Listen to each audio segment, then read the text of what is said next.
Hello guys, this is your friend and we are back with a new fanfic. Which is what if Rinnegan Naruto was banished by Uchiha clan council bashing part 1. And if you enjoy this fanfic then please press the like button and subscribe to my channel for more fanfic like this. And now let's start the fanfic.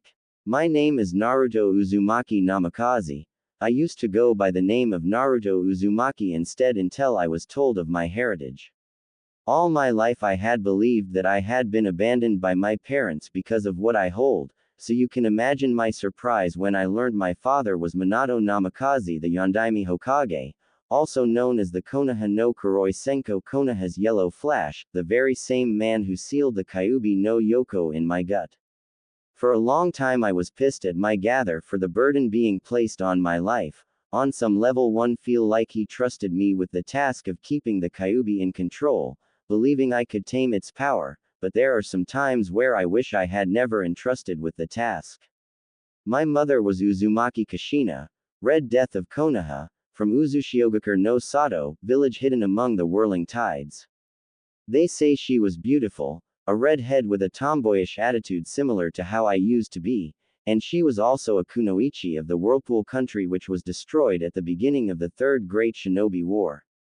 My mother was the only known survivor as there was no proof anyone else had survived.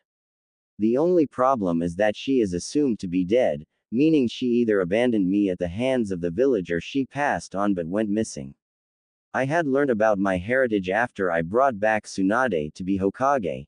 Jiraiya had decided it was time that I should know who I really was. I was so happy to find out I actually belonged to people that loved me and didn't abandon me like I had thought all these years. I had then learned I had a special bloodline called the Omni Elemental. This allows me to use all elements as if they were my primary element, and with me being a jutsu lover, I couldn't wait to learn all the possible jutsu out there and even create some along the way. This bloodline was apparently from the Namikaze side of the family. The Uzumaki side was a mystery as my mother was a bit secretive about her past as it was a painful issue to her when speaking to others about it. I am now 17 years of age. 4 years ago I was banished from my home village Konohagakure no Sato, village hidden in the leaves, all because of the foolish council thinking they know what's good for their village. I was banished for the sole reason of not completing a mission I wasn't even the leader of, the mission where I had to bring my ex-teammate, Sasuke Uchiha, back to the village, all because he left in order to gain more power. Of course the council in their infinite wisdom decided that he was too valuable to let to go and sent Shikamaru Nara, Kiba Inuzuka and his partner Akamaru Choji Akamichi and Neji Hyuga. All of us pursued Sasuke through the forest because he had teamed up with the Sound 4. Eventually the group broke as they started to have one-on-one fights with the Sound 4 and then their fifth member, Kimimaro. Choji and Neji both ended up near death after defeating their opponents, Jirobo and Kidomaru. Kiba and Akamaru were nearly killed by Sakin and Ukin, but were saved by the timely intervention of Kankuro. This situation was repeated with Shikamaru being saved by Tamari from Tayuya. I then engaged Kimimaro in battle for a while but was not a match for him. Rock Lee saved him in order for me to continue pursuing Sasuke. Gaara, in turn, saved Rock Lee, and both were then saved by Kimimaro's succumbing to disease. When I faced off with Sasuke the battle ended in Sasuke's favor, but he chose not kill me. In the end, the mission was a failure, as Sasuke successfully joined up with Orochimaru. I was so weak back then I felt ashamed. After that mission I made the decision that I and he were enemies. The next time I saw him, only one of us would walk away. I now have many enemies despite being at the young age of 17, the Akatsuki who are after me for the power of the Kyuubi for their own uses, Orochimaru, who most likely wants the Kyuubi's power himself, but honestly I just want to kill him for killing the Sandaime Hokage, the only person to ever be nice to be as a kid, and my ex-teammate, Uchiha Sasuke. Not long after being released from the hospital I was called up to the council chambers that resided within the Hokage Tower. I still remember everything, even to this day. Flashback. Hokage Tower. Council Chamber. As Naruto entered the council chamber he could feel the tension that was in the air which seemed to suffocate the room. Taking a good look around, he was able to see all those that were present. At the top in the center was Shimura Danzo. He was a manipulative man who would use other people and sacrifice them if it meant getting what he wanted. There were also rumors that he had worked with Orochimaru on occasion, but it was never proven, just like all rumors on the man. The two other elders either side of Danzo were Uchiha Kaharu and Mitokado Homura, ex-teammates of Hiruzen Sarutobi, the Sandaime Hokage. Uchiha Kaharu holds the belief that the group is more important than any of its individual members. Because of this, she always tries to do what she thinks is the best for Konoha, even if it goes against the Hokages or her opinion. She is also quite demure, but does not let this stop her from voicing her opinion. In fact, despite this, Kaharu is one of the few people able to put the fifth Hokage in her place when she oversteps her authority. Like Homura, she is more militant than the Hokage she served under have been, and sometimes leans more to Danzo's point of view. Homura is somewhat of an authoritarian, but he always has the village's best interests in mind. Like Kaharu, he is more militant than the Hokage he served under have been, and sometimes leans more towards Danzo's point of view. The others in the council were all the clan heads of the Hyuga, Inuzuka, Aburame, Akamichi, Nara, and Yamanaka. Hyuga Hiyashi was a strange person. Sometimes he neither hated nor liked Naruto, but once he defeated Neji he started to admire the boy as he defied fate, as one might say. He was however Namikaze Minato's best friend, but because of the laws placed around Naruto he was unable to anything for the boy, leaving him to the wolves, one might say. Inuzuka Sume had always liked Naruto even before she knew who he was. She had liked him because his personality was more like hers in every sense of the word. The fact that he had a feral look about him didn't do any justice either. She was one of Uzumaki Kushina's closest friend. She had tried to adopt the boy into her clan knowing he would be able to learn their clan techniques as he is more of an animal, similar to all Inuzukas. Aburame Shibi had liked Naruto as he could relate with the boy considering that his clan held bugs within their bodies much like Naruto holding in the Kyuubi. They weren't stupid to relate the two as they were two separate beings. Shibi had actually gained some sense of respect for the Namikaze as he had been able to fight through all the insults, glares etc. when any lesser man would cave. The Ino-Shika Cho trio had also always respected and liked the boy as they were probably the smartest clans out there. They could easily tell that the boy was just that, a boy. They had also liked Naruto for the simple fact their children admired him the more he grew up, which actually made them train harder than ever. They were all now sitting in their clan seats along with Tsunade in the Hokage seat. On the other side of the room sat the Jonins and Chunins that were Naruto's friends and senseis as they had been told to come. Danzo, looking as Naruto with narrowed eyes, spoke up. "Do you know the reason for why you've been called?" he asked the confused blonde-haired boy who blinked at him. Not really, I was just told I had to come here." Naruto explained with a raised eyebrow as if asking why he was here. Danzo for a moment looked smug for some reason. "We, of the council, have viewed everything that had happened on the latest mission and given certain circumstances, we have voted to have you exiled from Konohagakure, indefinitely," he said with conviction, making almost every shinobi snap their heads in his direction in shock. "What?" Tsunade shouted in outrage. "Naruto Uzumaki failed to bring back Sasuke Uchiha and allowed him to go to Otogakure with Orochimaru. For that action he must be banished." Kaharu spoke up while looking at Naruto with hate through her squinted eyes. He also used his tenant's power while fighting the Uchiha, putting his life in danger along with anyone else who may come in contact with the boy in the future. Naruto Uzumaki is a ticking time bomb ready to explode. Homura explained. "We wanted to execute him. The incident at the Valley of the End was not the only time that demonic chakra has been sensed. It was reported on his first mission out of the village, as well as during the Chunin exams and after them when Tsunade was invading. We gave him a chance, but enough is enough. However, we've seen how you favor the boy, so decided on exiling him instead," Danzo said, directing his attention to the angered Tsunade. Naruto however kept his head lowered. Luckily all of Naruto's friends already knew of the Kyuubi and didn't see a problem with the blonde-haired boy, so it wasn't so much as a secret anymore. His seal has not been damaged, it most certainly isn't breaking, Tsunade snapped. Have you no faith in the Yondaime's sacrifice? The Yondaime, gifted as he was not infallible. And Jiraiya's been keeping an eye on the boy. He's a seal master in his own right. So you honestly think that he wouldn't notice if anything was wrong with it? Tsunade was absolutely livid. How dare they? Just who do they think they're dealing with? The seal that the Yondaime crafted for the boy was one of his own design. It's one of a kind, and only the Yondaime knew how it worked properly. Jiraiya is not qualified to make decisions in the boy. And you are. Tsunade knew that she had to end this. The mutterings of the council, particularly the civilian half, it wasn't comforting. She opened her mouth to speak, but Koharu cut her off. So you say that the seal isn't breaking? Well then, what excuse has Uzumaki got for using the demonic chakra? If what you're saying is correct, then the fact that he can call up the demon's chakra himself is something that's even more troubling. At least the Uchiha seal warrants an excuse for his behavior. That little, how dare she? Tsunade was struggling to keep her temper.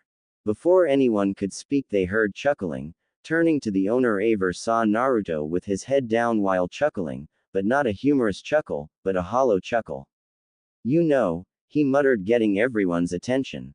I was wondering how long it would take the council to pull this one, treating me as the scapegoat, all because you old bag of bones can't even shit right without help, so what do?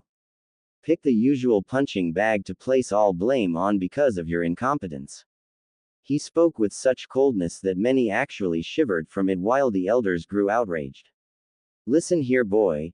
Danzo started only for a kunai to go flying past his head, cutting some hair off the side of his head. Looking ahead he saw Naruto with his arm outstretched and a cold look in his eyes. No, you listen to me. He practically commanded. Everyone else looked at Naruto in shock at the way he was acting. You say I'm dangerous because I have access to the Kyuubi power and I'll use it to practically kill and destroy. If that is the case, then why is this village still standing? He asked rhetorically while looking around. I have every reason to say it and release Kyuubi and reduce the village to nothing, but I don't because I actually have people who see me for me and not some weapon, monster, abomination that should be destroyed. Everything I have ever done is for their safety. I have put my life on the line protecting everyone who is precious to me, and I'm the one on trial here, being told I am a ticking time bomb. Right now, you have no idea how close you are. He spoke as his flashed red for a second, then a sort of violet before going blue, which startled everyone there.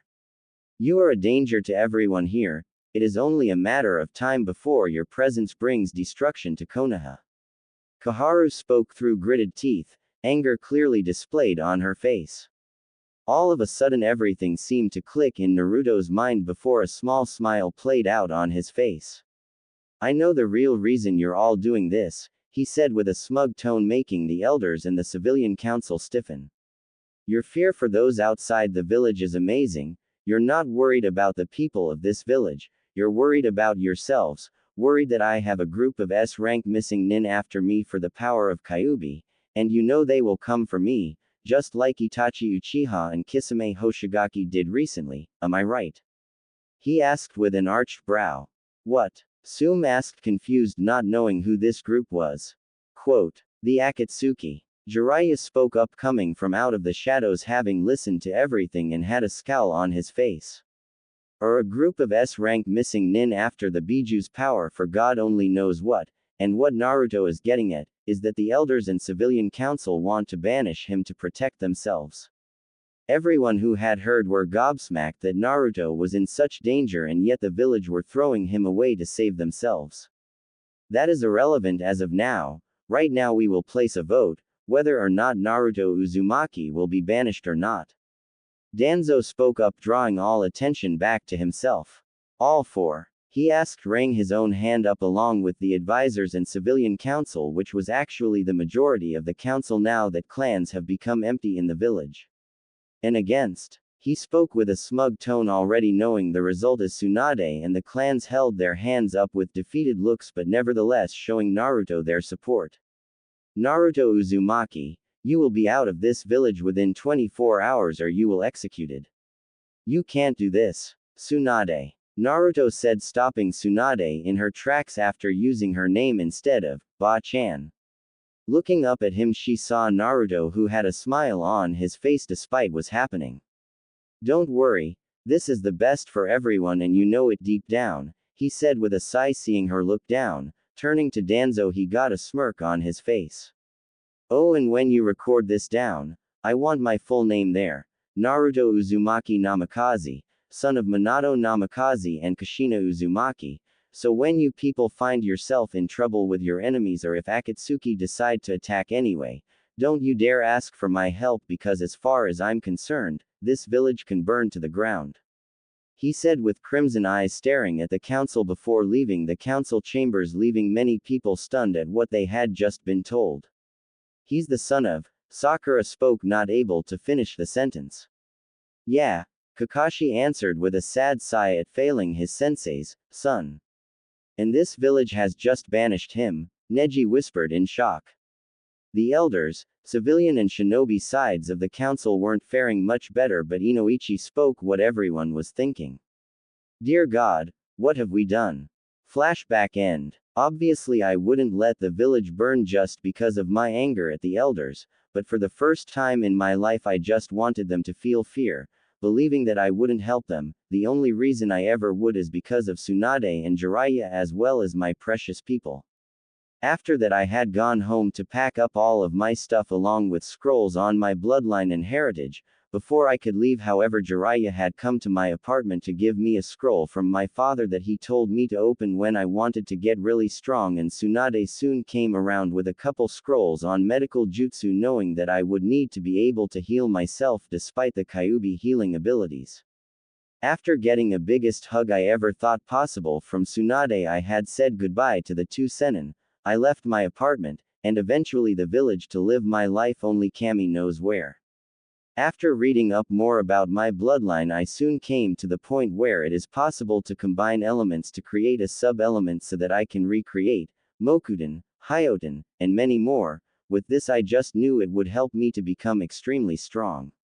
In the first few months I eventually came into a life and death situation when all of a sudden I blacked out. When I had woken up I felt stronger than I ever could feel. As I looked around I had noticed the air looked like an explosion rocked the place, until I saw a puddle where I noticed my eyes had turned a grayish-purple iris and sclera with circular ripples in it. After some investigating I learned that the eyes were a bloodline, a dojutsu that was unable to shut off like the Sharingan and Byakugan. I soon learned that people viewed it as nothing but a myth, that the only person to have had the eyes was the Rakudo Sennin, knowing that it made me feel special for the first time in my life. It was also with this dojutsu that I seemed to gain knowledge in my dreams about jutsu only for the Rinnegan, as it was called, and that the reason for my omni-elemental bloodline was because the Namikazes were derived from the Rakudo Sennin, just like the Uchiha and Senju. However, the family tree had been lost for generations.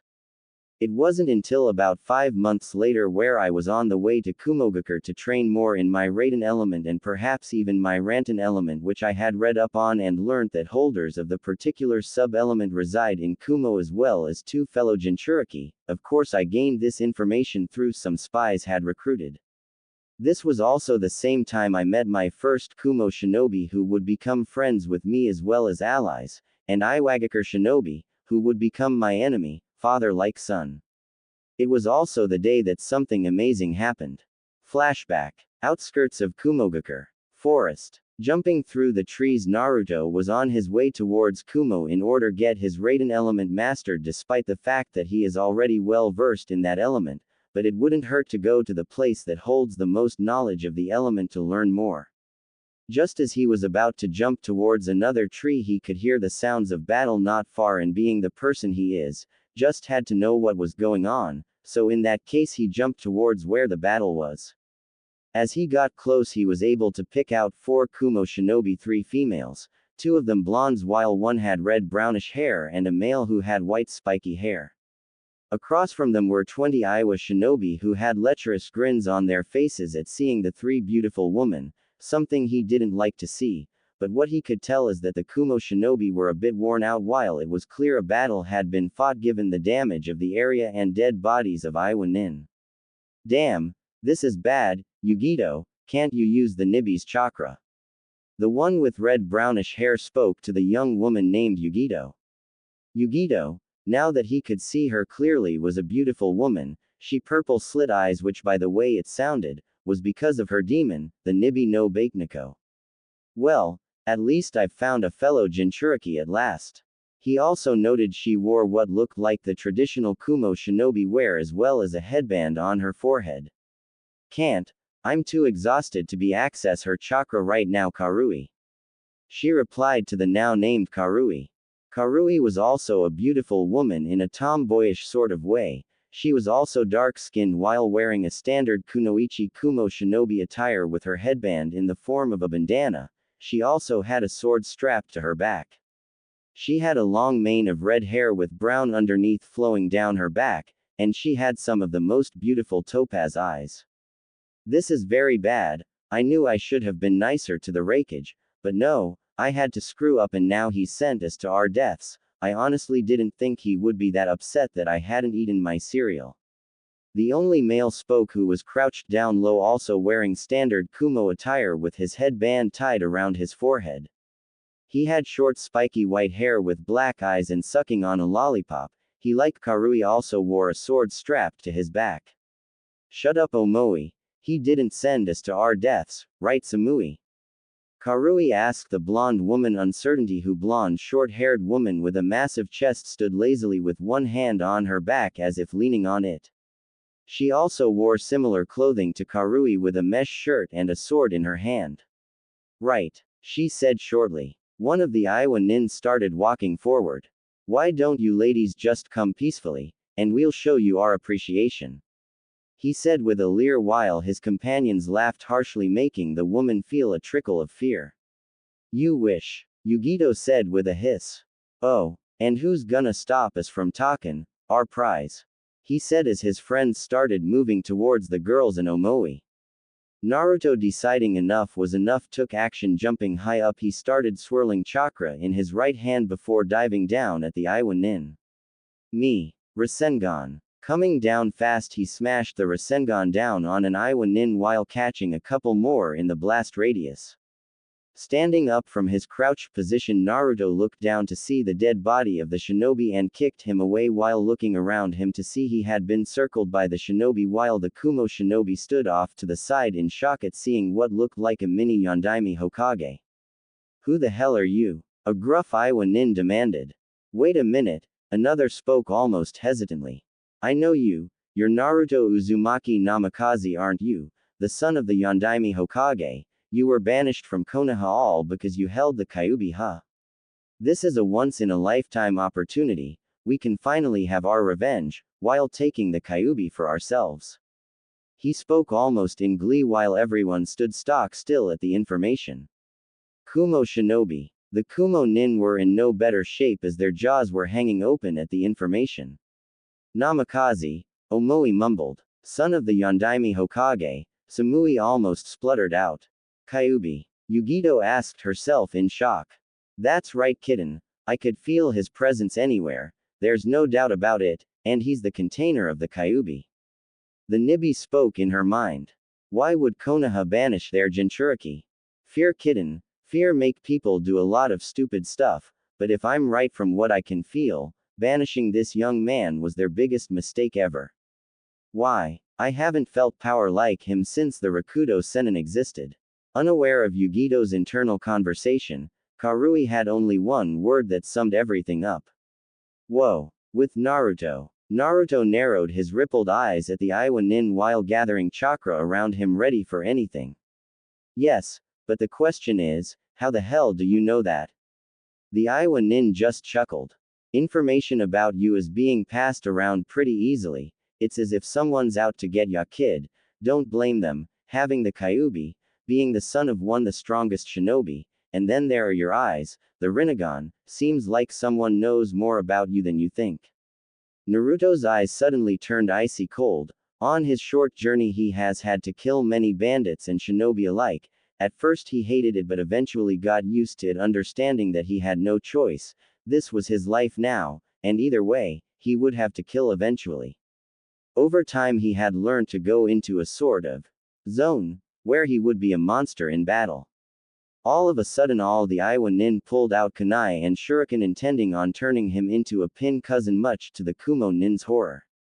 All at once every single weapon was thrown at Naruto, who simply closed his eyes, raying his arms up either side of him. His eyes snapped open as he called out, Shinra Tensei. To everyone's shock, an incredible force exploded from out of Naruto, blowing all weapons away at a much faster speed while creating a small crater underneath him. Don't underestimate me, or you'll pay for it, he exclaimed as he flipped through hand seals before calling out, Shoten. Shuriken Ranbu. Lights started to shimmer around Naruto as shurikens started to form out of crystals before spinning around him like a tornado. Thrusting his right arm out in front of him, he sent his shuriken soaring for the 5 Iwa nin who were frozen in the spot, causing them to be shredded from the crystal shurikens that tore through the skin with such force that they slammed them into the surrounding trees. Sensing movement from his right, he spun around while flipping a kunai out of his sleeve, blocking a kunai in the hands of one of the nin. Pushing against it, he caused the nin to stumble back before he used his free hand to knock his opponent's kunai out of hand before thrusting his own into his heart and kicking the body away with his right foot and catching the kunai that he knocked away. Spinning around, he threw his 2 kunai at 2 Iwa nin, who came at him, hitting them in the foreheads, effectively killing them. 8 down, man, these guys are weak. If I didn't know any better, I'd say they were high genin, low chunin. Hearing a noise that sounded like a swoosh, he spun around only to come face to face with the end of a katana when all of a sudden he seemed to black out. Mindscape. Opening up his eyes, he soon realized he wasn't in the same forest anymore. As he looked around, he could only see what looked like a tropical forest. Only when he looked up, all he could see was red, as if the sky was on fire, which was strange since he couldn't feel any heat whatsoever. I was wondering when you would come. A voice spoke up which sounded almost regal. Turning around, he came upon the sight of what looked like a man dressed in a samurai outfit. The only strange thing is that the outfit was made out of fire, while bits of it were metal, such as the kneecaps, elbow pad, shoulder pads, feet and gloves.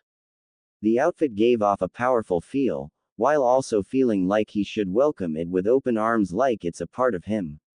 Who are you? You're Zanpakuto. The figure spoke simply, as if no explanations were needed. Zanpakuto. What's that? Naruto confused. The figure chuckled behind its helmet. A Zanpakuto is a manifestation of a person's soul. It is extremely rare for a human to ever obtain a Zanpakuto, but that is irrelevant right now, seeing as you have one. Anyway, Zanpakutos are unique to their owner, as the swords are both reflections of their owner's soul and power, and sentient beings unto themselves, hence me. The physical form of a Zanpakuto is a sword. This sword will be a representation of your soul and will be formed to be one with you in a way.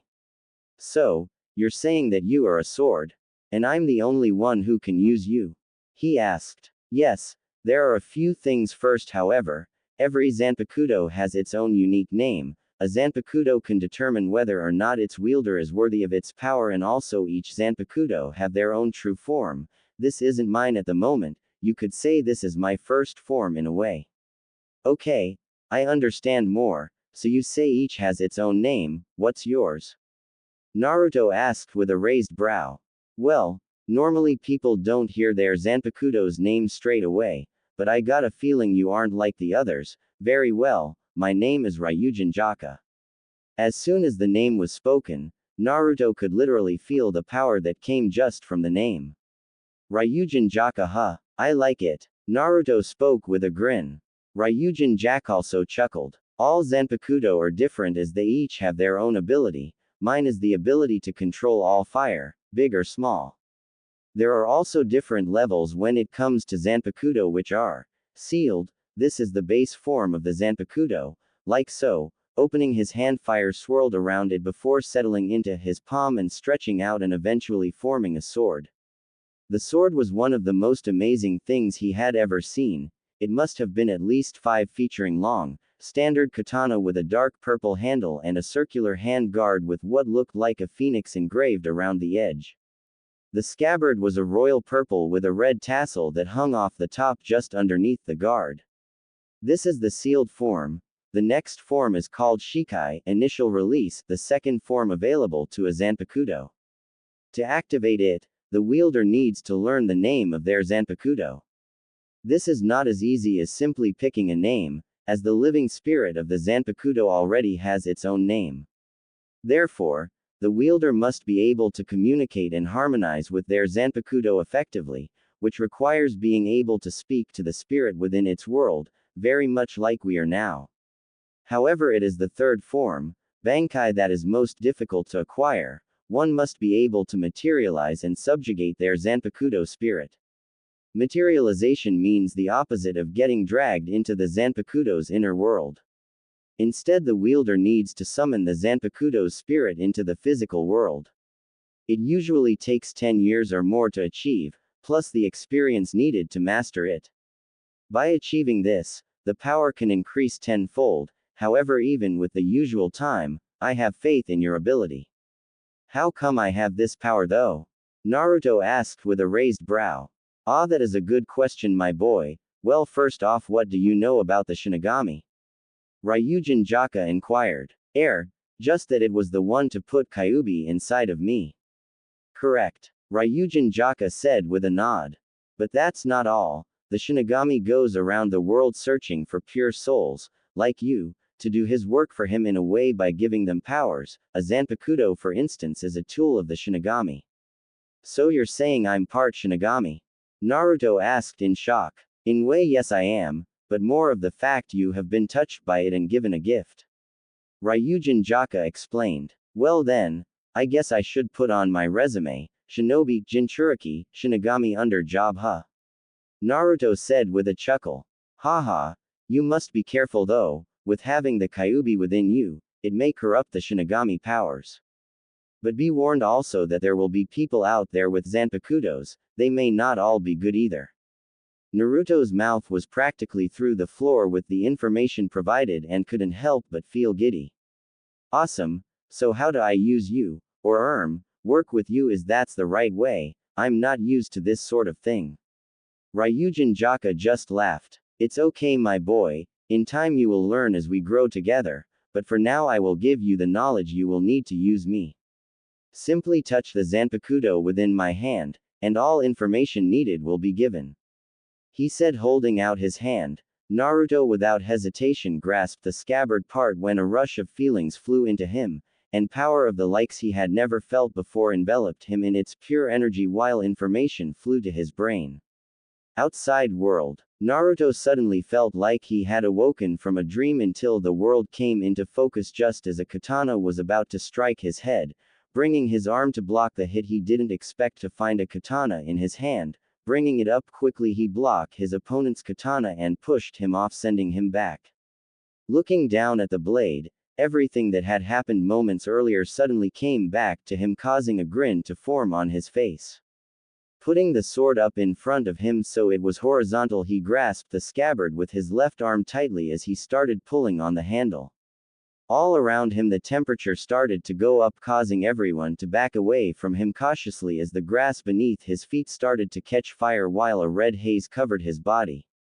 Kumo team. As the Kyuubi? Karui asked Yugito. No, this is something else. She replied while shaking her head. Where the hell did that sword come from? Omoi asked, not expecting an answer. Samui eyed Naruto with calculative eyes. Who is this boy? Everything seems like some fairy tale. As soon as this over, I want answers. With Naruto. Naruto's eyes snapped open as his Rinnegan seemed to glow, pulling out the sword all the way. He called out. Bansho Isai Kaijin Tenace, Ryujin Jaka. What came next was something no one would ever forget. Fire engulfed the katana with such unnatural heat that the surroundings started to catch fire just from the intensity. The fire from around the katana grew and enveloped Naruto himself, who seemed to be in a state of peacefulness as the fire shot up into the sky, turning the once blue sky red. And just like that, all the fire that surrounded Naruto vanished, only enveloped the katana, handle included, as well as Naruto's right arm. Placing the scabbard in his belt, he brought Ryujin Jaka in front of him and swung ahead, causing a wave of intense heat to spew forth, enveloping 10 Iwanin. Unfortunately, they didn't have time to scream as the heat turned them to dust, incinerating them. Turning around, he jabbed forward, stabbing an Iwanin trying to sneak up on him. Fire exploded from the katana, wrapping around the enemy as his screams pierced the air before he was burnt to a crisp, before copying the same thing with the last remaining nin. Sighing in relief, Naruto placed the katana back in its scabbard, which dispelled the flames before he turned to see 4 stunned Kumo nin. I don't know about you, but I could really do with getting to Kumo right about now. Flashback end. After that, they took me to the wreckage where explained everything that had happened to me to him ever since I was banished, as well as the Zanpakuto. I was still in shock that I was part Shinigami, but couldn't wait until I found others like me. I soon learned a lot of techniques from my Zanpakuto, which are called Hado, which are the destructive spells, my favorite, and Bakuto, the more defensive spells, very helpful. They were classed as Kido, which is demon way. After the wreckage found out who I was, he decided that he would help train me, which made the 4 Kumo shinobi to look on in shock, which I had seen too many times lately. When I asked why, he simply told me that when I became a legend, that to mention he had trained me, which I had to admit, wasn't a bad deal. So from that day on, I learned from the wreckage and sometimes his brother, who called himself Killer Bee, the Hachibi no Kyogyu Jinchuriki. They taught me a lot about Raiden, to the point where I could use it from any part of my body like it was nothing.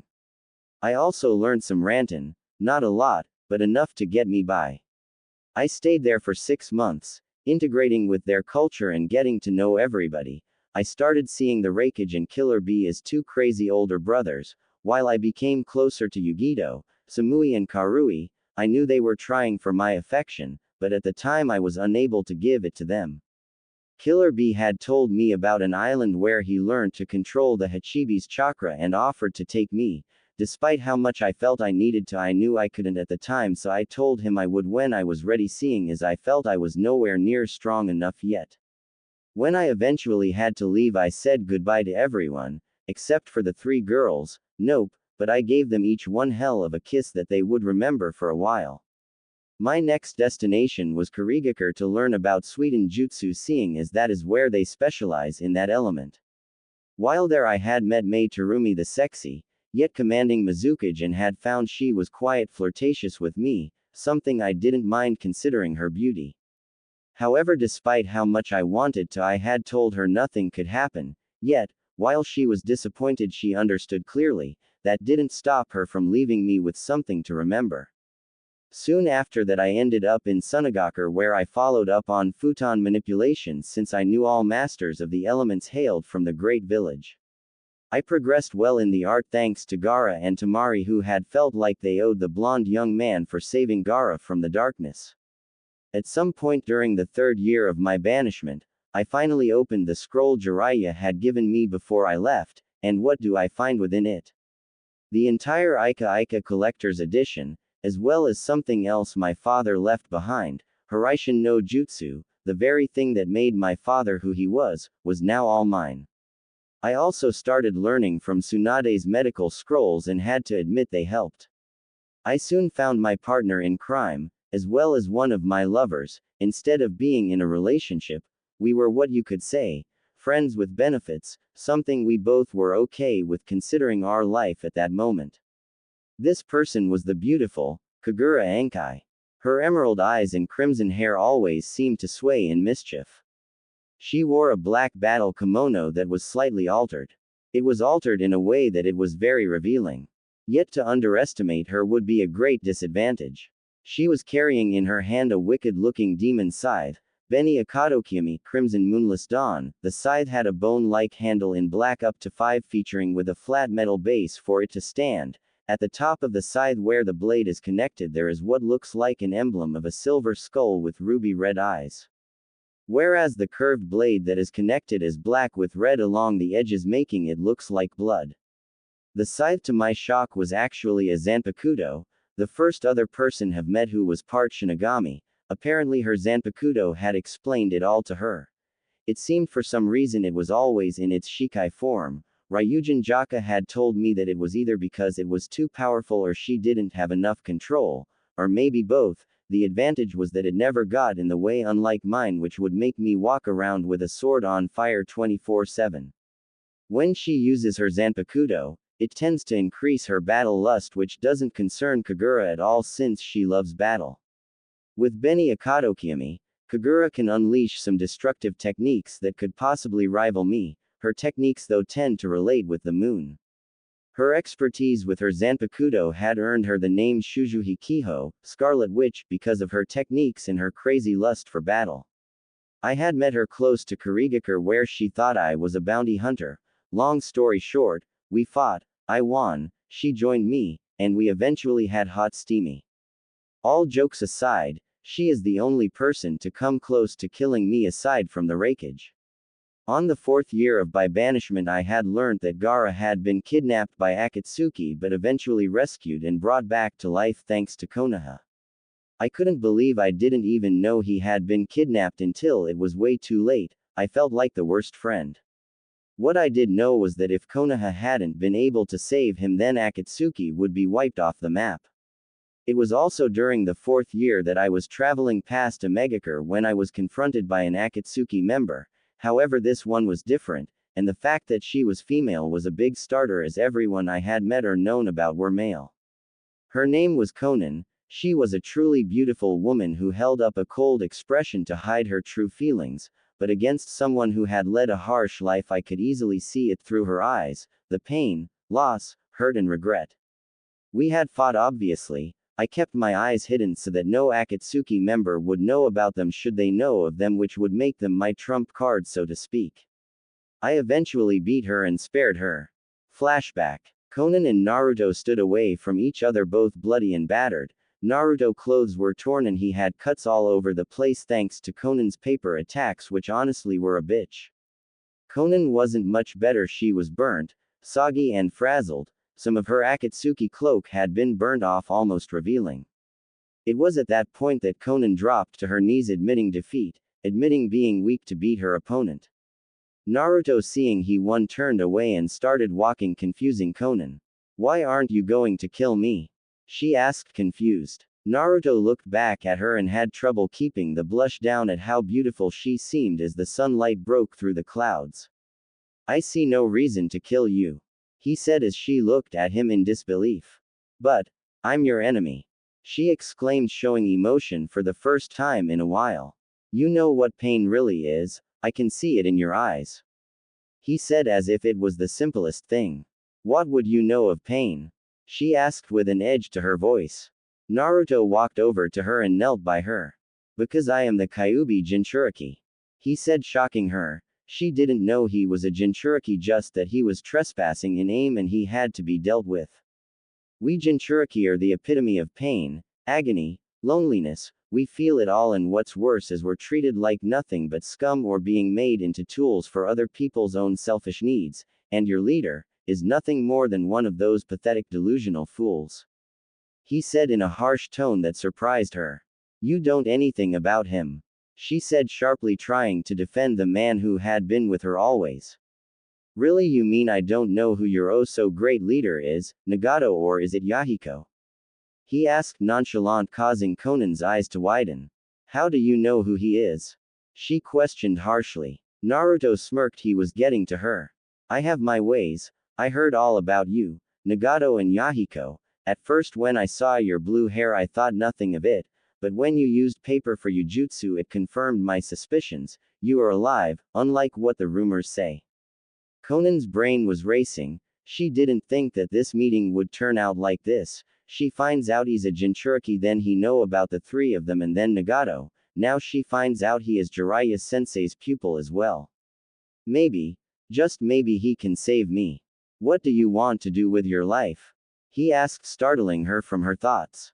"What do you mean?" she asked, confused. "I mean, do you want to live your life with a man who only sees people as tools to help with his grander plans, or do you want to be free?" Naruto asked, causing her to look down. I don't know anymore. She said as she broke down in front of Naruto crying for everything she had lost before, how her whole life had been a waste of time serving her childhood friend who would use her as long as it reached his goals.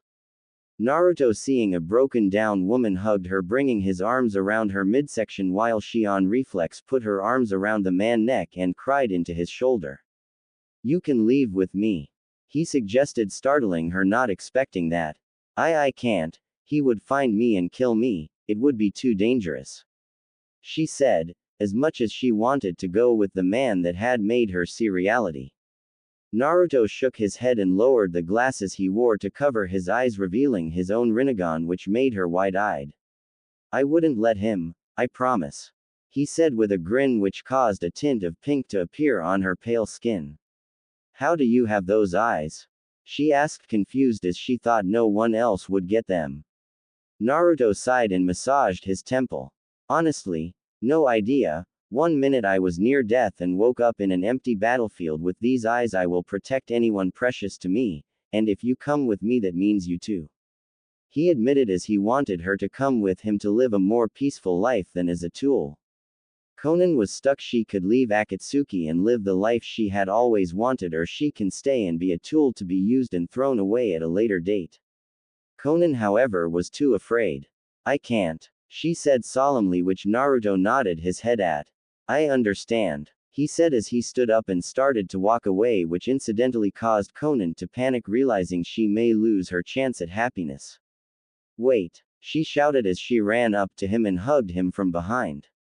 What if I be your spy? I could tell you everything that is going on and what's what, and when the time is right I can go with you, she pleaded.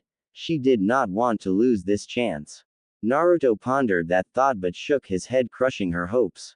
It's too dangerous for that. If he suspects you of doing anything against you, he would kill you, he said, starting to walk forward, but she kept a grip on him. Konan, if you do this you will be putting your life on the line, you would never be safe.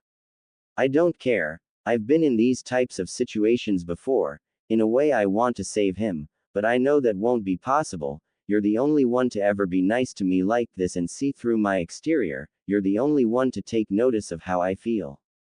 Please give me this chance. Let me prove I can do this for you. I know you can't easily trust me for this, but if I help you take him down, I can free aim as well. I can become the leader and make an alliance with whatever village you will be with. She never wanted something so much before, and given this opportunity she had to make it work somehow. In some strange way she felt an attraction to Naruto as he reminded her of Yahiko, sort of, someone who would go out of their way to help people no matter who they were. Naruto seemed to think it over. While she would be valuable at getting information about Akatsuki, he didn't want to put her in that position that can be so dangerous. Fine, he said, turning around and saw she had a small smile on her face.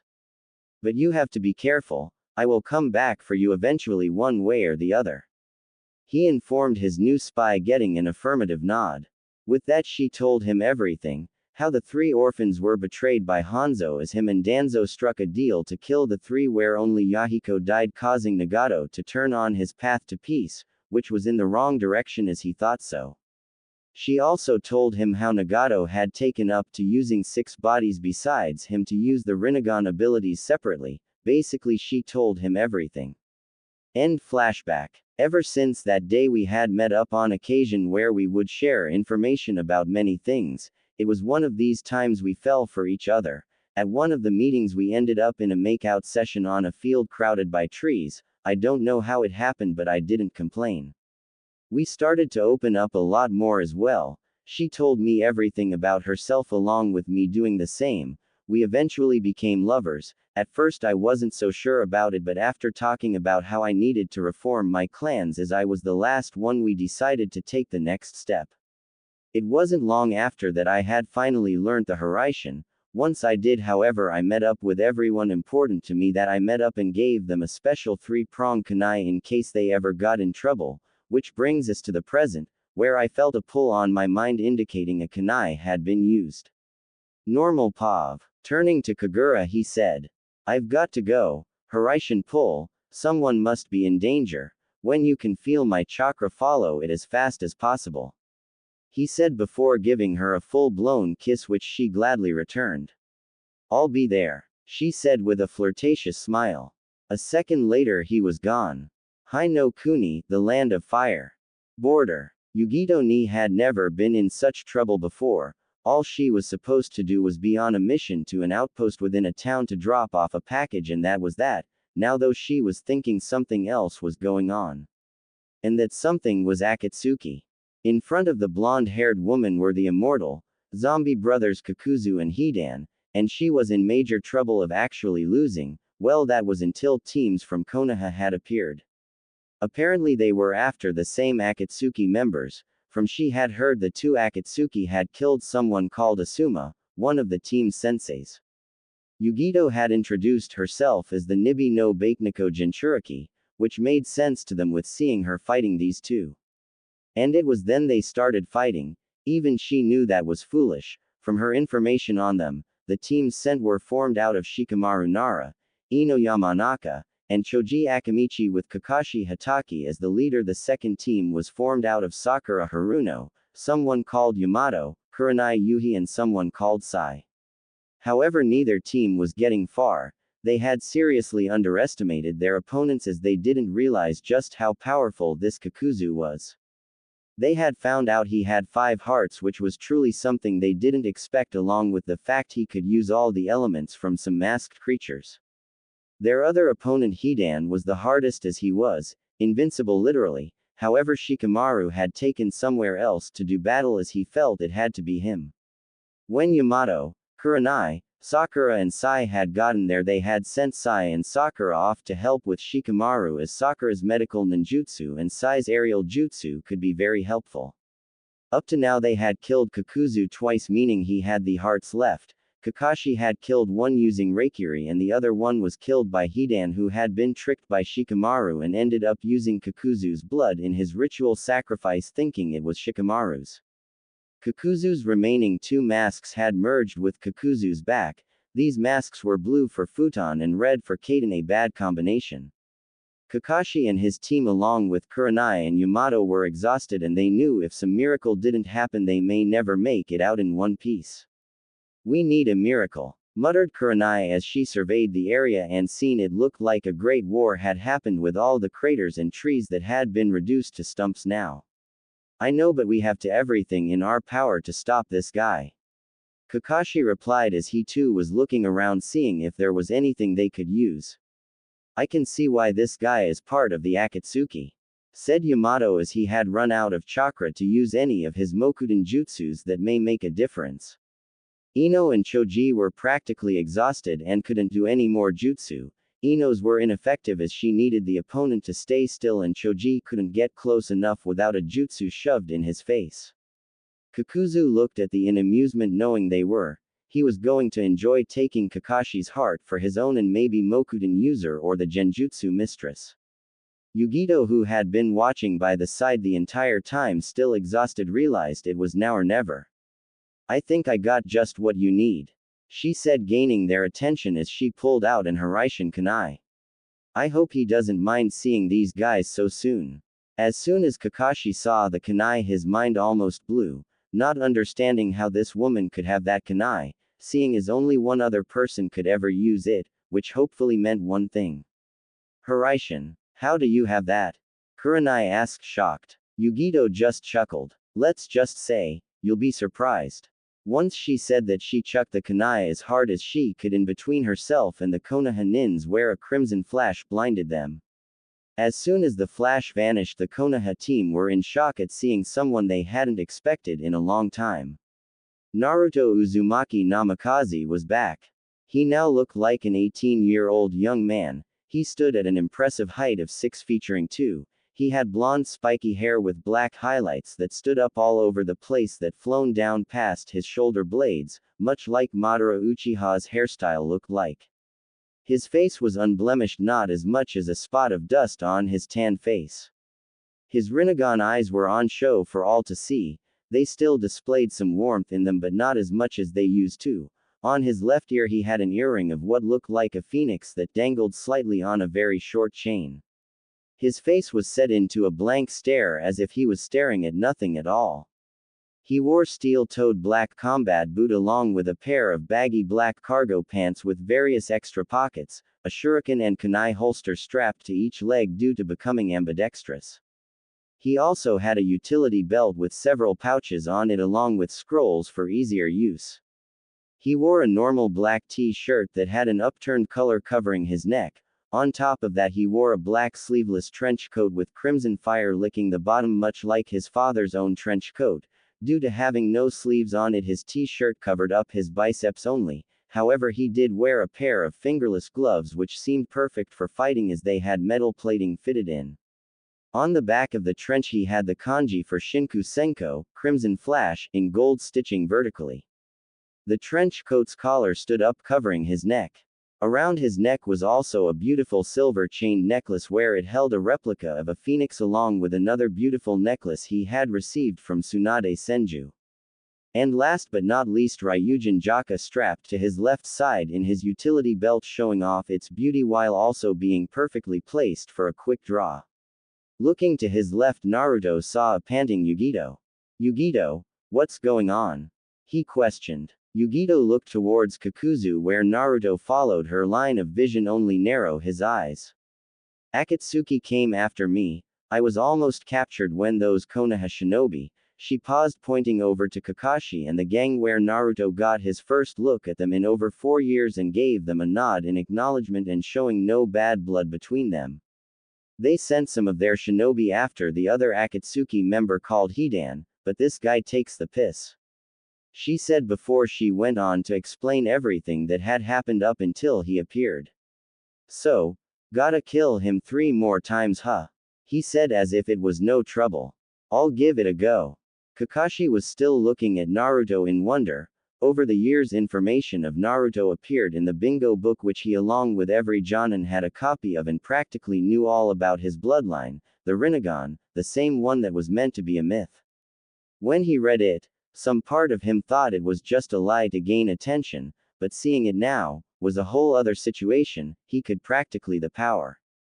"Well, there's you miracle Kurenai," he said with an eye smile. "You think Naruto can really beat this guy? I mean all of us had trouble." Ino asked unsure. While she was sure Naruto had become strong, she didn't know just how strong he is. Kurenai said nothing, just pulled a bingo book out of her pocket, flipped some pages and gave it to Ino so her and Choji could read it. As she read it, she couldn't believe what is said. Name: Naruto Uzumaki Namikaze. Age: 18. Hair color: long blonde hair with black highlights. Eye color: Rinnegan. Alias: Shinku Senko, Crimson Flash. Height: 6 feet 2. Weight: 125.215 lb. Heritage: Minato Namikaze, Yondaime Hokage, and Kushina Uzumaki, Red Death.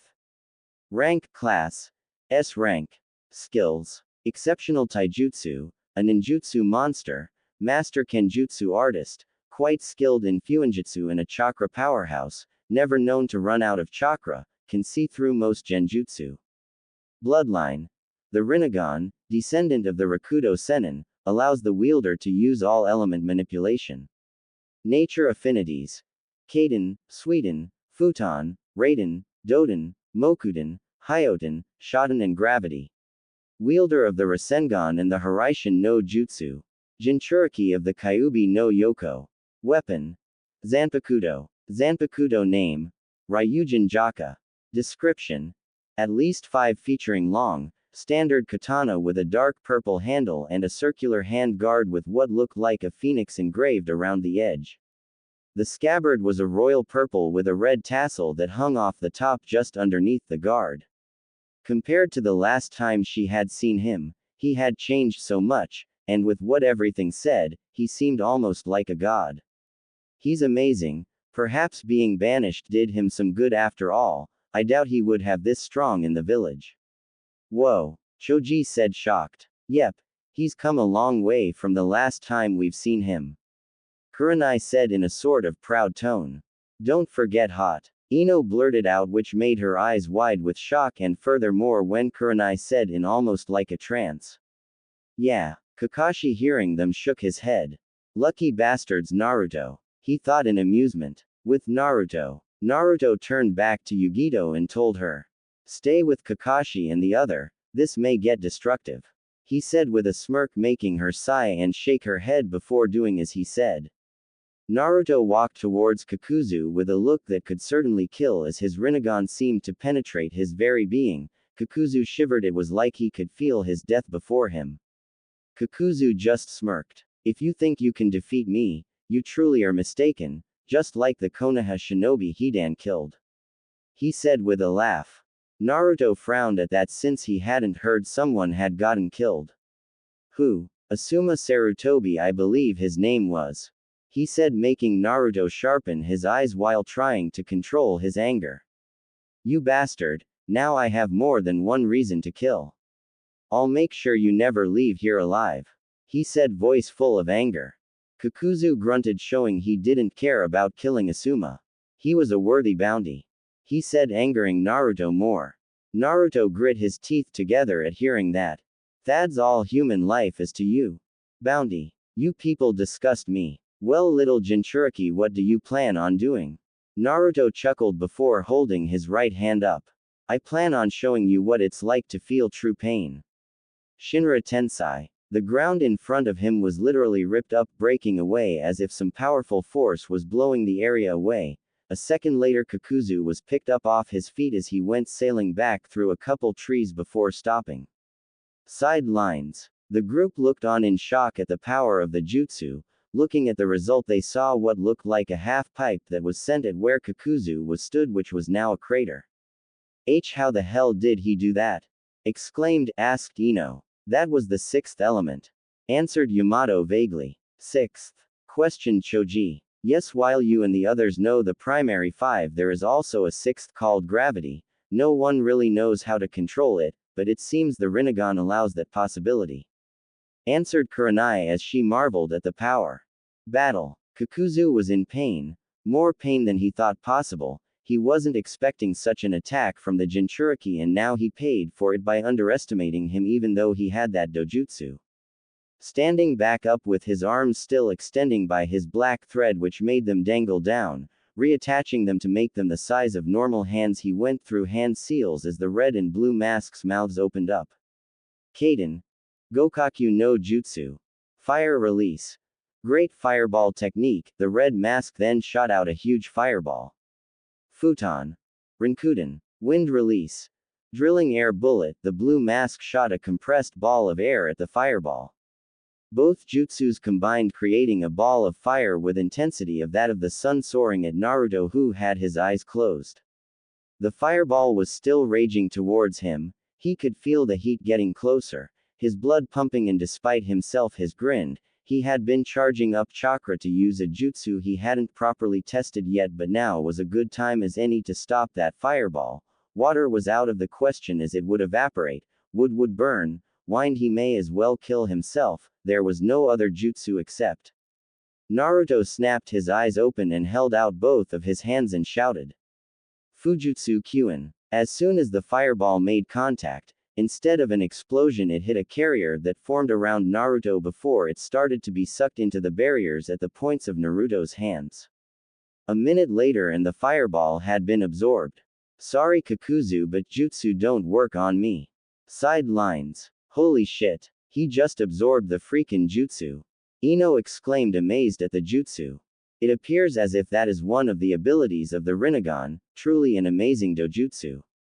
Responded Kakashi. Ha. And to think everyone in the village thought that the Sharingan was the greatest. Can you imagine if he ever turned on Konoha for revenge? Mused Choji. We would have the worst possible enemy. Deduced Kurenai. She had always held respect for Naruto even if she didn't admit it, and right now she was a little turned on at seeing him fight with such power. After all, power attracts. Has anyone noticed Naruto has not moved at all since the battle started? Yamato stated. Everyone looked down and sure enough, no sign of him moving. Amazing. Ino exclaimed as she felt horny herself seeing someone so powerful and hot fight, especially with it being Naruto. She had never admitted it before, but she had always found him cute when they were younger, and seeing him now brought out all those emotions. With Shikamaru had just wrapped a couple dozen explosive tags around Hidan with his shadows stopping him from moving. Now Hidan was hovering over a giant hole that went down for ages. The explosive tags were all connected to the trees around him, and for once in his life he felt fear run through his system, as he knew he could actually die, or be unable to be put back together again should he collapse in the hole in pieces. What's going on? When did you do this? Hidan yelled as he indicated to the giant hole below him. I just set up this trap beforehand here. That's all, Shikamaru informed him as he was bent slightly, panting. This guy, he wasn't just separating us two without thinking, he did it to lure me here. If that's true, he planned it up to here. Shikamaru then bent down to pick up a fallen pack of cigarettes. If you curse someone, you dig your own too. He pulled out a cigarette and put it in his mouth. You killed my sensei by curse. He then lit the cigarette. Don't think you can just merrily go your own way. Hidan glared at the lazy Nara so hard you would think he would set a flame. That's your grave. Kukuku, I won't die even if my body is scattered and I only have a head. I'll climb out of here and rip out your throat. Shikamaru took a smoke of the cigarette before taking it out. This forest is special even within the fire country. Only our clan is allowed to set foot in here, no one else will come. Our clan will keep an eye on you forever. As he said that, deer were coming out of the tree line all over the place. Shikamaru then felt a hand grasp his shoulder lightly. Looking over his shoulder, he saw the spectral figure of Asuma Sensei stood there with a proud smile on his face. You did good, Shikamaru. Yeah. The spectral Asuma then pulled out his cigarettes pack before pulling out a single cigarette and putting in his mouth. Shikamaru pulled out his lighter and lit it for one last time. My will of fire, I entrust it to you. Those words echoed through Shikamaru's mind as if being told them. Goodbye, Sensei, he said before he flicked the lighter at the bound-up figure of Hidan. The lighter then touched the first explosive tag, causing a chain reaction which caused a massive blast that rocked the area surrounding him. As the smoke cleared, Shikamaru looked down the blood-splattered hole to see the various parts of Hidan lying at the bottom while his head was facing him. Haha, gyahahaha, well, look at this, you've screwed me over pretty bad. Hidan's head yelled up at Shikamaru. But Jashin-sama will deal his retibution. Feel the wrah of Divine judgment. Yeah, like I'm afraid of that, Shikamaru said as he pulled out a kunai with a wire attached to it. You and me, we believe in different things. I believe in the will o' fire, but right now your god isn't that Jashin-sama or whatever, it's me. Pulling his kunai up to his face level, he said. Now I deal my judgment. He then threw the kunai with an explosive tag attached to the midsection of the hole, where it then blew up, making Hidan go wide-eyed. Like I said, you will feel the wrath of the divine Jashin-sama's divine judgment. Just you wait. Hidan yelled up like a crazed man as rubble fell on him. Yahahaha, I shall be the executor of that judgment. I can take you out with just my teeth. I'll bite you down into tiny little pieces. He yelled up as the last piece of rock fell on his head. With Naruto, Kakuzu had to admit, he was not going to win. This man was surely more powerful than anyone he had ever fought. He may even be more powerful than Pain, and that was saying something. Ha ha ha, you remind me of Leader Sama. He said, he may as well help out the guy who proved to be more powerful than him and given him a good workout. Leader Sama, Naruto questioned. Yes, the leader of Akatsuki has your eyes, the Rinnegan. Naruto's eyes widened in shock. Of course he acted surprised as he knew already thanks to his informant within the organization. I'll have to remind to repay Konan-chan. Naruto nodded. I see. Not giving Kakuzu any chance, Naruto once more performed another jutsu. Mokuten. Jubaku Iso. Out of nowhere a tree started to grow around Kakuzu, effectively trapping him strongly even though he tried to break through. Kage Bunshin, he said as he created a clone. Putting his hand out, he formed a Rasengan. His clone started to add wind chakra. only this time the wind started to pick up, ripping the ground apart, destroying trees around him. He closed his eyes while focusing on the power of the jutsu. Futon. Rasenshuriken. Naruto declared while everyone had to shield their eyes from the sheer power coming from it. Naruto held up his hand as the jutsu whirled around him, taking on the appearance of 4 large points, making the Rasengan appear as a giant Fuma Shuriken, with the Rasengan in the center remaining a perfect sphere. Kakuzu looked at it like he had shit himself, which at this situation he wouldn't surprise himself if he did.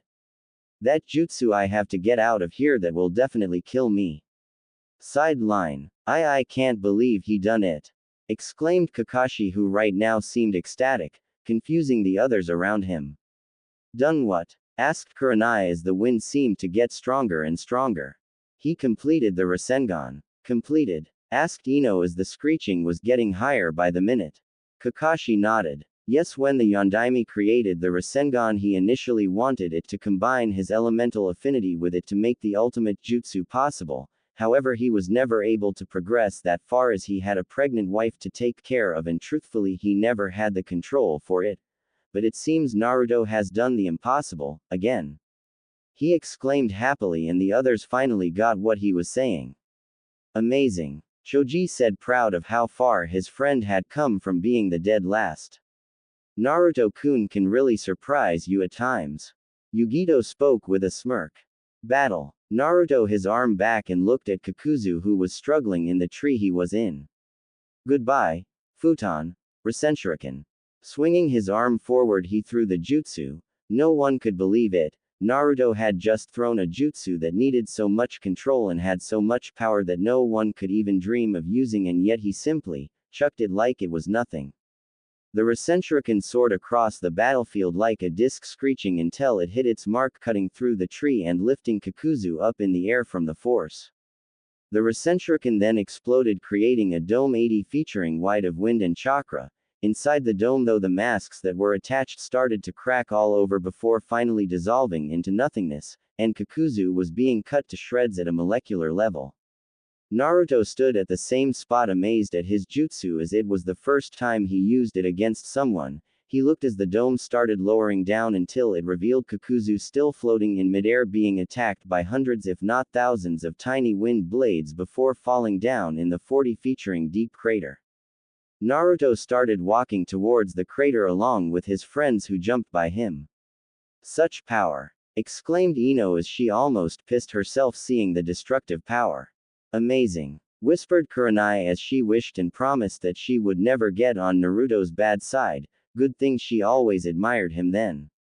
She was also happy that one of the people who had a hand in killing Asuma was now dead. Many believed that her and Asuma were an item for a while, when in reality they were close friends who always shared their secrets. Ever since the academy they were like siblings. She only hoped Shikamaru was alright, as he was the closest to Asuma, probably more than her on some level. She also knew that Naruto viewed Asuma as some sort of uncle, as he was the only other person other than the Sandaime who actually treated him like a real person when he was younger. Asuma had informed her of Naruto and what he was like, which caused her to become intrigued and understood that his idiotic ways was a mask to hide the pain, as it was easier that way, something she could relate to. Kakashi also was awed and terrified of the jutsu Naruto had just used, as it was truly a powerful jutsu which looked like it was a one-hit kill. In fact, all of Naruto's jutsu that had seen had been destructive and high level. If he was honest with himself, he didn't expect Naruto to become this much powerful. He was going to fix his past mistakes and hope that he could still give Naruto some jutsu such as his own Chidori and Reikiri, which, knowing Naruto, he could improve them in ways he only wished he could. Kakashi walked up to Naruto a little wobbly at first, as he was slightly fatigued from his previous battle. He stood by Naruto and grasped his shoulder in a proud way. "Your father would be proud of you," he said, making Naruto grin and scratch the back of his head, which caused Ino and Kurenai to nearly shout, "Kawaii." Before anyone could say anything, they heard someone appearing close by. "Son a bitch." Looking over, they came to the sight of Kagura looking at the crater with wide eyes. Lifting her eyes from that, she walked over to Naruto. You never told me about that jutsu Naruto-kun. She said with a pout which Kurenai thought she looked like Anko. It was too dangerous to show you without getting hurt. He explained casually. Hearing Kakashi cough, Naruto looked at him before he realized that no one knew Kagura. Sorry, guys, this is Kagura Ankai the Shujuhi Kiho. He said, making them wide-eyed that Naruto knew such a person. It wasn't a secret that she was a bloodthirsty Kagura, this Kakashi Hatake, Kurenai Yuhi, Ino Yamanaka, Choji Akamichi, and from I understand, Yamato. It's nice to meet you. Kakashi said, being polite. Right back at ya, she said before turning to Naruto. We should get going soon. Where are you going? Kurenai asked. Well, we were going to take Yugito back to Kumo and kick the shit out of the council for what I can presume sending her here for a trap, am I right? He asked Yugito, who grew a scowl. Yep. Those bastards have hated me for as long as I can remember. Well, we'll be seeing ya. Naruto said as he started to walk away before stopping and getting something out of his pocket and going back to Kakashi. Could you give this back to Tsunade? It's important. Oh, and I've made sure only she or Jiraiya can open it. He told him before he gave him a scroll and getting a nod. Sure, Naruto. Do you think you'll ever return? Sighing, Naruto turned back to look at Kagura, who was talking with Yugito. I don't know. I doubt it while Danzo and the elders are still there, and if I was, I'd make sure Kagura comes with me. Lovers? Kakashi asked with a raised brow while Kurenai and Ino glared at him, until Naruto actually chuckled. More than you know, Kakashi, more than you know. He said with a smirk before he walked away towards the center of the crater, leaving two blushing women and a perversely giggling man while Choji and Yamato blinked between the interaction. Naruto walked over to the body of Kakuzu and opened up a scroll in front of him. Drawing some seals on the black scroll, he then placed his hand on the seal and Kakuzu, and just like the body disappeared. Walking back to Kagura and Yugito, he grasped both of their shoulders before vanishing in a crimson flash, leaving the Konoha nins to go home. With Shikamaru. Shikamaru had just walked out of the forest line with a deer of his clan walking alongside him. He was currently holding the packet of cigarettes that were once Osamu's in his hand. Before he could go on any further, a pink and black blur dropped down in front of him. Sakura and Sai dropped down in front of Shikamaru in a crouch and stood up. They noticed how Shikamaru looked disheveled as if he had been in a war of his own, and they also noticed the deer next to him, which they thought is strange. Here you are. Sakura exclaimed, happy to see Shikamaru alive. Reinforcements? Asked Shikamaru with a raised eyebrow. You're a little late, aren't you? Sakura and Sai both looked shocked for a moment before Sakura asked. What? Shikamaru, you took out an Akatsuki on your own. While Sai muttered, he's more impressive than I thought. Shikamaru then put the pack in his pouch. This time I really had to do it, so yeah, he said as he glanced at the deer besides him. Sakura smiled slightly, secretly proud of her friend. Yeah, I guess. What's going on over at the others? We left them to go help you, so. Sakura trailed while Sai finished off. Let's go back to them. The three of them then jumped into the trees to meet up with the others, and unknowingly and old friend. Later, both teams eventually joined up and were now stood in a part of the forest debriefing each other about what had happened. So Naruto really shown up, huh? Sakura asked, wishing she had seen him. Yep. He's strong too, but right now, we need to get back to Konoha. Naruto asked me to give Tsunade a scroll and it might be important. Kakashi said, getting a nod from everyone before they shot off. Kakashi only hoped the scroll didn't contain any dreadful news. Oh, he had no idea. Tsunade's office. Tsunade sighed as she listened to Kakashi's report on the mission and how they almost got killed, or at least they would have had a certain blonde-haired Jinchuriki not saved them at the last minute. While she was glad that Naruto seemed to be doing well and happy with his life, and from what Kakashi had also passed on to her, he's already on his way to rebuilding his clan, she was also sad that she hadn't been able to see him herself.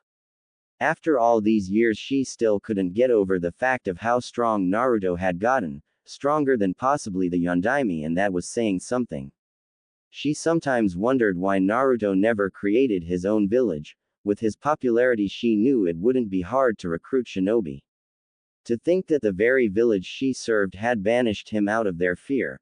On some level, she was happy he was banished, not because she had ill intentions towards him, but rather because she wanted him to enjoy his life and what's out there rather than be stuck in a village that hates your guts.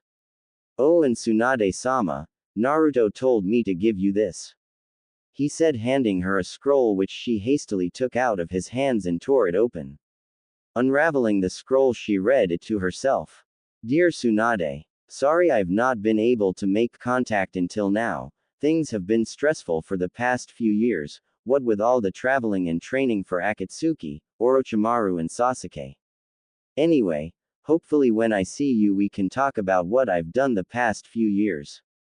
Right now though, there is an important issue that Konoha needs to be aware of. Despite my anger towards Danzo and the elders, I don't wish to see Konoha burnt to the ground. The reason for this scroll is that I believe that Orochimaru is planning an attack on Konoha in the next couple of weeks.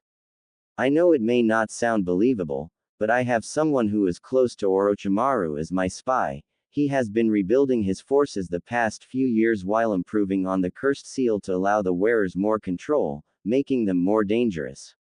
What I need for you to do, however, is plead with the council to hire me as a sort of mercenary. This will also allow me the opportunity to be able to help protect Konoha for a while, as I know Akatsuki will attack there, knowing I have people I care about. Also, at the bottom of this scroll is a seal that only your blood will open it. Use it if there is no other option. Goodbye. Hopefully I'll see you soon. Love, Naruto. P.S. I'll be bringing Kagura if I am coming back. I will be on my way to Takigakure if you need to reply. Smiling to herself at the fact she may see Naruto soon, she bit her thumb and slid it along the seal, smearing her blood on it, causing a poof, revealing the three-pronged kunai, which caused her eyes to widen. Son of a bitch actually learned it. Chuckling to herself, she pocketed the kunai before looking up at teams in front of her. Thank you, Kakashi, you're all dismissed, she said with a smile while they gave nods before leaving. Pressing a button on the intercom, she spoke.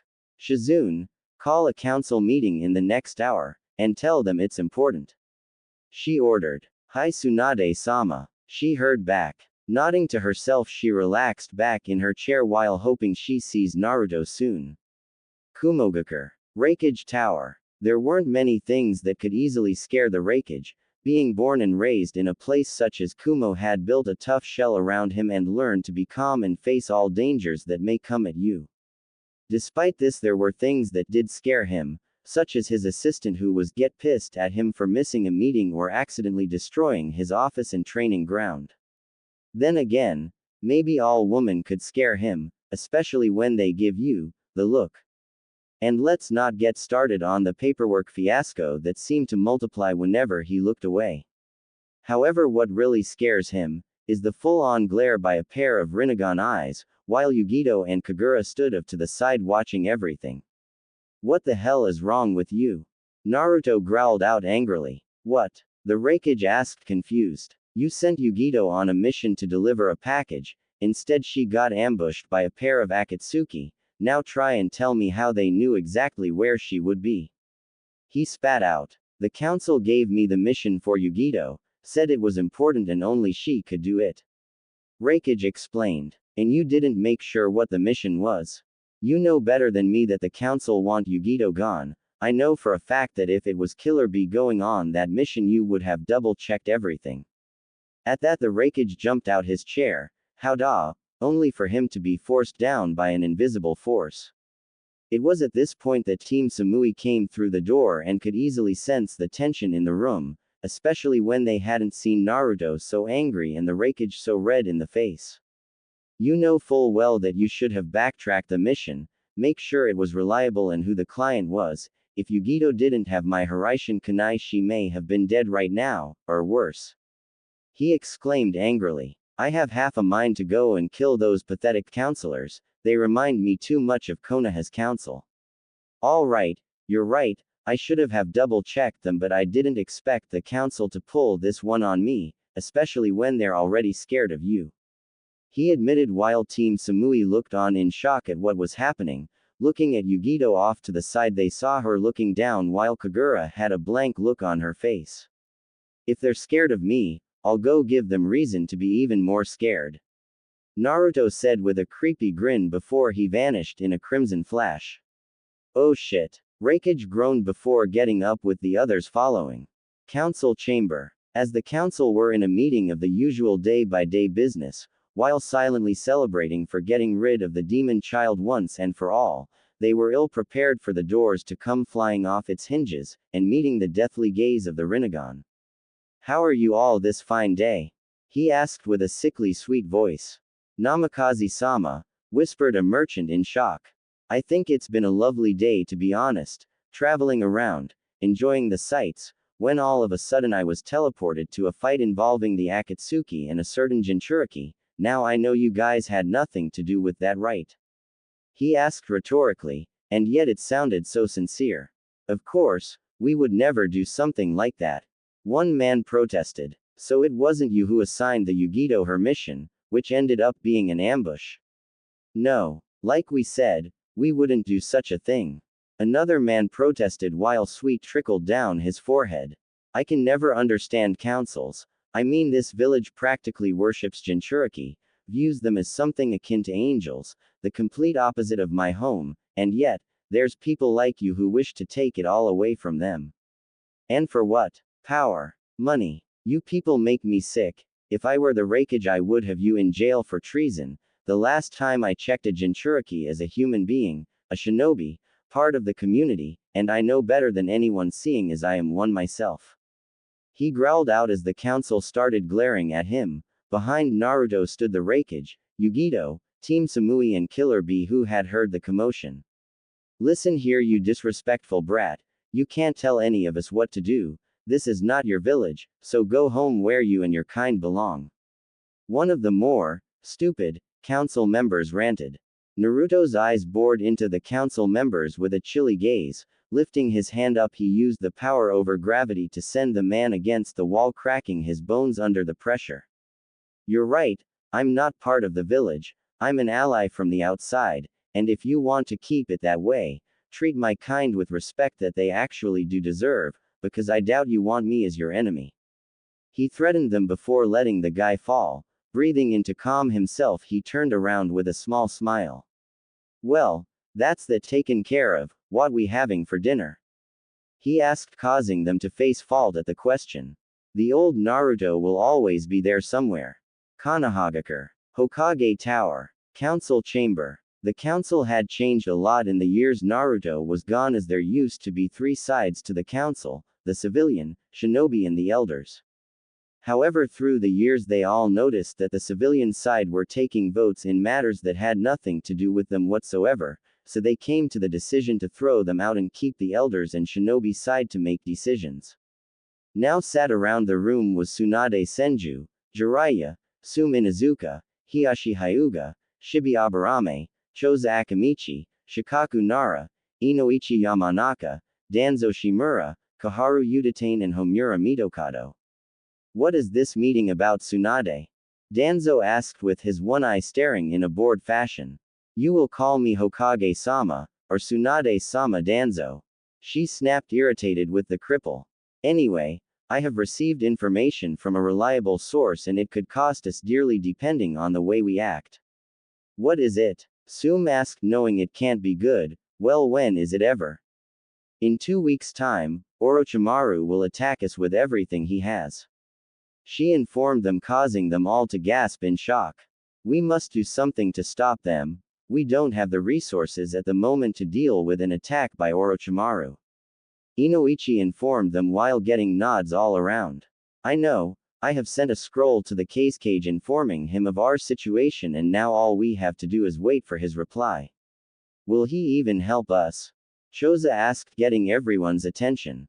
I mean, wasn't he best friends with Naruto? What reason does he have to help us? Tsunade chuckled and let a small smile grace her features.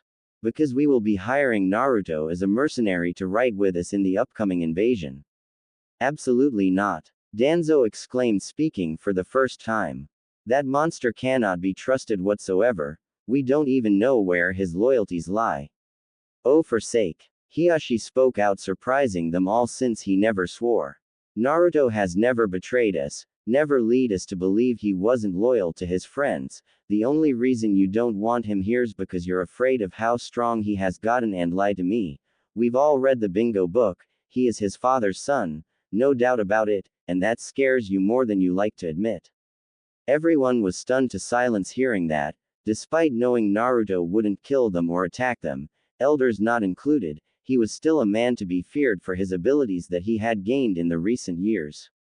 Hiyashi's correct. We can't let irrational fears play with our minds. We have done that many times before and look at where it has gotten us. I say we bring Naruto back, but leave it up to him whether or not he wants to be a shinobi of Konoha or just a mercenary. Shikaku explained. So the rest of you agree? Tsunade asked whilst the clan heads gave a nod, which was enough for her. Very well, I will send the rookies out to retrieve Naruto in the next week to bring him back. She said before getting up and leaving. You're coming back, brat. I'll finally see the man you've grown up to be.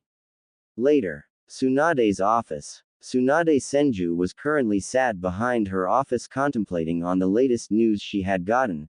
Akatsuki had been sighted close to Takigakure, the same place Naruto said he was going to be, and the only reason she could think of them being there is the Jinchuriki they currently have protected, but she knew they wouldn't be able to stop the Akatsuki, so that is why standing in front of her were the Rookie 12 along with Kakashi Hatake, Kurenai Yuhi, Maida Guy.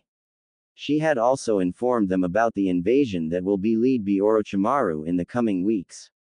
The Rookie 12 had changed quite a bit over the years since Naruto was banished. Sakura had taken her training more seriously under Tsunade and became what people had dubbed Mini Tsunade, with her strength and expertise in the medical department. She had also been dying to apologize to Naruto for everything she had said to the boy, as she had never been able to forgive herself.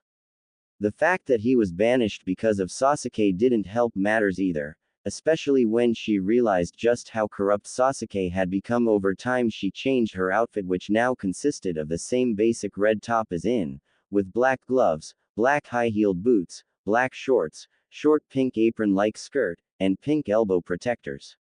Sakura is now also armed with a Chunin's Tanto above her medical pouch. Forehead protector has also changed to red in color. Ino had changed drastically. She had become more focused on her training, much to everyone's shock, and she learned most of her family's jutsu as well as an array of elemental jutsu that had helped her greatly in missions. Now she understood why Naruto loved jutsus so much. Ino had removed the bandages that she used to wear around her waist, which allowed her stomach to be seen, and replaced the fabric arm wear on her elbows with fishnet, and also wears fishnet over her knees. Ino is now also equipped with a Chunin's Tanto, which she wears above her medical pouch, much like Sakura.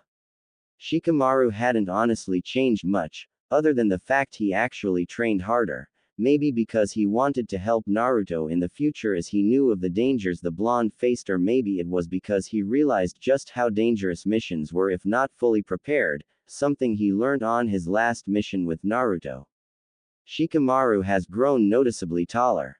He has also gone under a costume change, sporting a different undershirt and pants, and changing his earrings from rings to studs, though the placement of his headband is the same place as it always was. Shikamaru has been equipped with a Chunin's Tanto. He was also wearing a flak jacket ever since he first became a Chunin.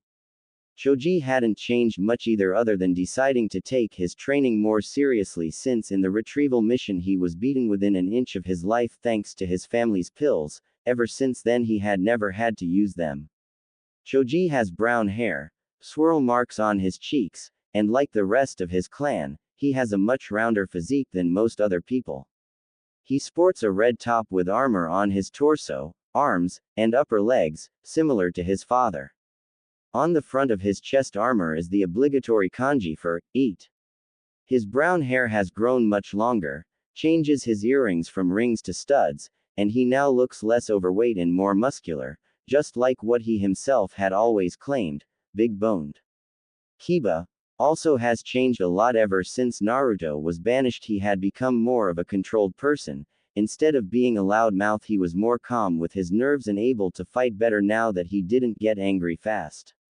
He has messy brown hair, sharp black eyes with vertical slit-like pupils, pronounced canine teeth, and nails that he can change into claws. He also has the distinct red fang markings of the Inuzuka clan on his cheeks. His outfit changed to a form-fitting black jacket and pants with a black forehead protector and black sandals. Shino was the same. Just like all Aburame, he didn't really say much to anyone, and to be honest, he preferred it that way as it was much more relaxing. Shino himself didn't like the way Naruto was banished since he had kind of admired the boy years ago, as he always felt like he was like himself in the regards of being an outcast. Shino has dark bushy brown hair, pale skin. His appearance became even more mysterious, with his jacket hanging down to his knees and the addition of a hood that obstructs his face even more and a satchel on his back. Hinata had changed the most though. She never stuttered anymore. She was probably the most confident person there and one of the strongest kunoichi. Ever since the banishment, she had thrown herself into training non-stop, even to such levels that her father actually worried for her, which was a first. She had let her hair grow to waist length, and wears a white lavender jacket with navy pants with black sandals. Although she still wears her forehead protector around her neck, the cloth has changed to black in color. Tenten hadn't changed much at all. Since she didn't really know Naruto, it didn't affect her all that much, well, not to the extent it did in the others anyway. Her outfit had changed from a pink blouse to a white one and red pants instead of green. She now wears black fingerless gloves. Everything is still a reference to the Chinese culture. She holds a giant tool summoning scroll on her back that she uses when fighting. Lee had seemed depressed as he looked up to Naruto, as he saw him as a brother of sorts, seeing as Naruto, like himself, was the dead lasts of their year. Hearing him being banished, he couldn't help but feel it was most unyouthful, which made him train twice as hard, to the displeasure of his teammates. Lee, well, he wore the same except for a vest top like many other shinobi, plus the fact he was much taller now. Neji had started mentioning fate a bit more again as he saw that with Naruto banished that fate had intervened, stopping Naruto from achieving his goal to become Hokage, never mind the fact Sasuke was welcomed back like all happened. Neji abandoned the bandages. Instead of the regular tan jacket and shorts, he now wears traditional white and black hyuga robes. This may have not only been to make his attacks easier, but to show that he is now closer to his clan. Neji is usually seen with a large tan and black drawstring bag, which he carries over his shoulder. Looking up, Tsunade held a grave look. I've called you all here for a very special mission that needs each and every one of you. Kakashi seemed to raise an eyebrow at that. A mission that needs us all? What could be so important? He asked, with everyone else silently agreeing. Tsunade folded her hands in front of her face and sighed. Akatsuki. That one single word was enough to stop any comments that had been on their tongues, as they all stiffened up and drew in gasps, thinking and hoping that Naruto was involved somehow. In Naruto. They had all been told about Naruto's connection with the group and had trained as hard as they could to help fight alongside him. Whether he was banished or not, he was still a comrade. Sakura, who had her hands gripping the side of her skirt, looked at Tsunade with a grave look. What of Akatsuki? She asked, wanting to know what they would be facing. Akatsuki had been sighted close to Tokigakure. At first I didn't see what they were after from there, until I realized they currently have a kunoichi there that goes by the name of Fu, the Jinchuriki of the Nanabi no Kabutomushi. She said, causing everyone's eyes to widen. What has Naruto got to do with this though? Kurenai asked, confused. I'll get to that in a moment, don't worry. She promised. Do we know what member or Akatsuki was sighted? Neji asked. Tsunade sighed and shook her head. Unfortunately, we don't have a clue. The only thing that can honestly be done is be prepared for anything that may come at you. When do we leave? Lee asked, wanting a good fight. As soon as possible. I want you all to go home and pack whatever you will need for this mission. Everyone gave a nod of acknowledgement. And in a week Naruto will be at Tokigakure, for probably the same reasons. I don't understand. Tenten said confused. Naruto sent me a scroll by giving it to Kakashi when his team met him. It told me all about this invasion by Orochimaru and that he wanted us to hire him as a mercenary, which is what you guys will make sure you do. In 1 week I want you all to make contact with Naruto and tell him he can come back. Everyone smiled at that, glad to have him back. Will he be a shinobi of Konoha? Shikamaru asked. That's up to him. He can be a shinobi of the leaf or simply be a mercenary. Also there will a woman with him, Kagura. She said, only for Kakashi to giggle perversely. Oh yes, she will definitely be with him. He said with another giggle. Nevertheless, help fend off Akatsuki from taking Fu and bring back Naruto Uzumaki Namikaze, dismissed. Getting a round of nods, they left to prepare for what they knew was going to be a tiresome mission. Forest outside of Takigakure. 1 week later. Naruto and Kagura had left Kumo after spending a couple days to catch up on some kenjutsu training as they felt like they were lacking in that area. In those days, however, Naruto had started to have some sort of relationship with Yugito, Samui and Karui, although not intimate yet.